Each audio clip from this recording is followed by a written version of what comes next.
Welcome back to Brush Up Your Game.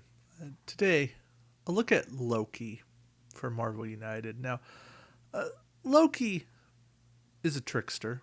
If you've watched any of the Marvel Cinematic Universe, you know he's kind of the cat with 9 lives and won't die for anything. Uh, but in Marvel United, a bit different. Sculpt, really cool sculpt. His master plan card. Well, his villain base, rather. Let's see. On a BAM, he deals 1 damage to each hero in his location. So you typically don't want to be where he's at. More damage, bad. Special rules. When a hero is KO'd, Loki doesn't activate his BAM, because, well, that would be silly. Instead, draw another Master Plan card and add it face down to the storyline. So that's speeding him up. He doesn't have a lot of health. 3 health for a 2-player game, 5 for 3, 7 for 4. You know, he's not all that durable, but he's got some tricks. And then Overflow. If 1 or more civilians or thug tokens can't be added to a location, Loki gains 1 additional health. May go above his starting value. So, right there, that says you want to manage Overflow. Choose wisely. Let's look at his master plan deck here. He's got several cards. Well, he's got a 0, a couple of 1s, several 2s, a 3, a 4, and a 5. And even another 1. Yeah, there. 3 1s, 2 3s, 2 3 2s. You can see lots of times he's going to add 4 for either thugs or civilians. A few times, 3 times he's going to add nothing. Actually, 4 times he's going to add nothing. And then here on the move 5, that's the one that will cause overflow. Basically, no matter what happens, he is going to cause overflow.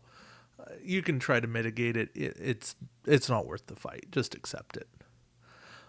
But let's talk about what he's got. He's got these spread discord cards, 2 of them, 1 on move 0, 1 on move 3.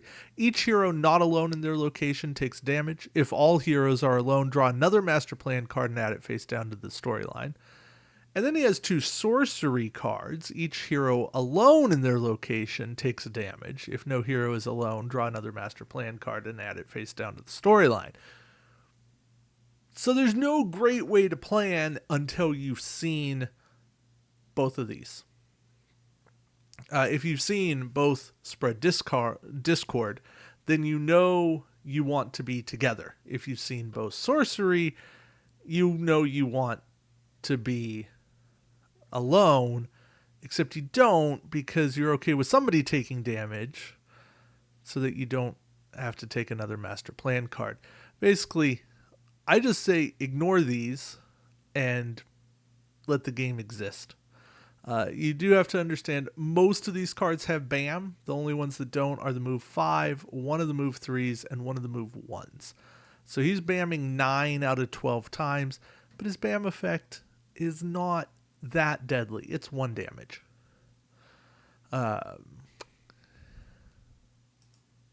Let's talk threats. Threats here. He's got 2 copies of Illusion, where he can't take any damage as long as he's in this location. You want to get rid of those, and get rid of those quickly. He has 2 copies of Master Trickster. They both require 3 heroic actions to take out. If Loki takes any damage while in this location, each hero in this location also takes 1 damage. So you don't really want to fight him there. Although you're okay if you can deal a bunch of damage. You just don't want to do chip damage to him there. Then he's got a couple of Frost Giants, which have 5 health. Deal 1 damage to each hero in this location on the BAM, which again happening 75% of the time. So you don't want to be there.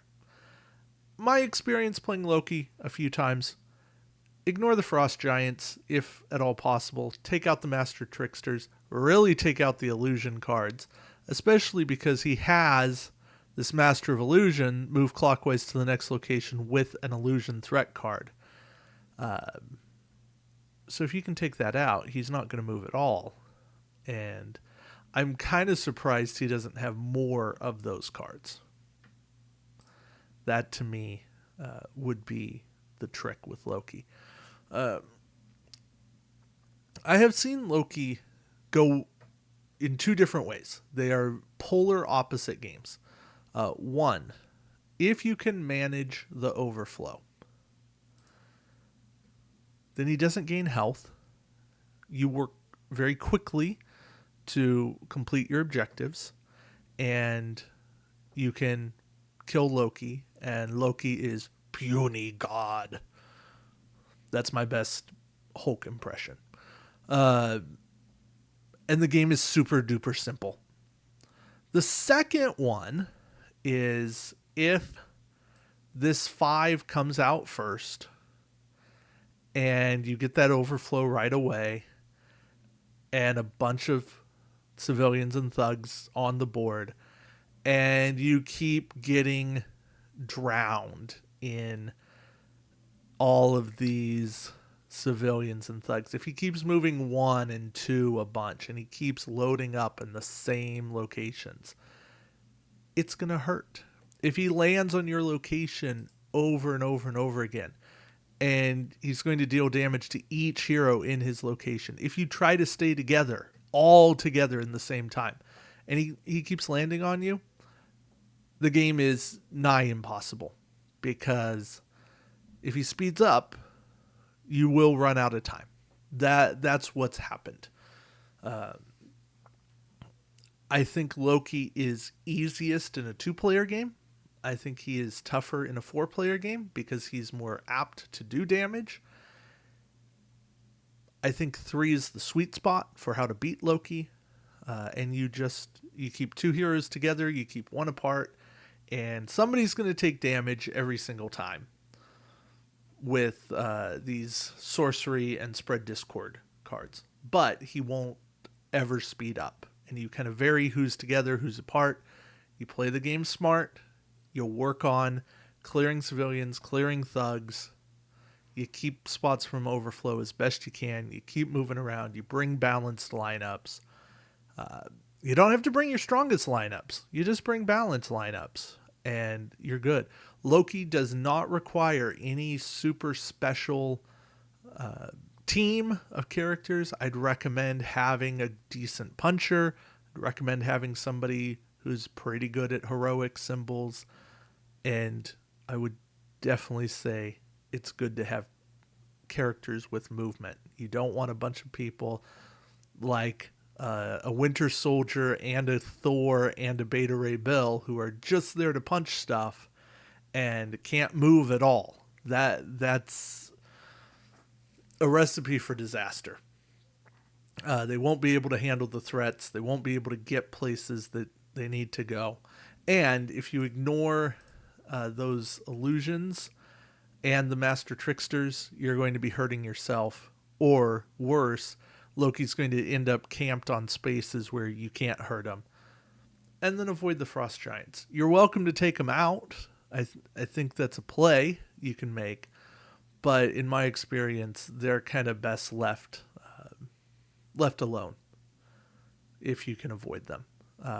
Also, any kind of character you can use that does any kind of effect in adjacent locations, such as Captain Marvel or Cyclops, those characters are helpful because then you can carry out your effects. And even if you leave a Master Trickster in play, you can hurt Loki on a Master Trickster location by adjacent damage, and you don't take anything because you're not a hero in that location. It's a fun little loophole, but it's something to at least consider. That would be my recommendation. Bring some adjacent damage, bring some decent movement. I've had success running like a Captain Marvel, Captain America, Iron Man team. That was a good one against Loki. I've brought in Thor and Korg, and I think Valkyrie was the third one. Just ran heroes from the Tales of Asgard set. you can mix things up. Like I said, Loki does not require a ton of special thought to make him work well, but have a little bit of a plan about how you're going to take out threats and keep those locations clean to the best of your ability. Make sure you can keep 2 open spots. You never know where he's going to land. He's got a lot of options with his movement, and that plays into who he is as a character. I like that aspect of him. So, anyway, hopefully that helps you. If you're having trouble beating Loki, let me know if it does. All right. Thank you for watching. Appreciate your time. And until next time, keep brushing up your game. Take care.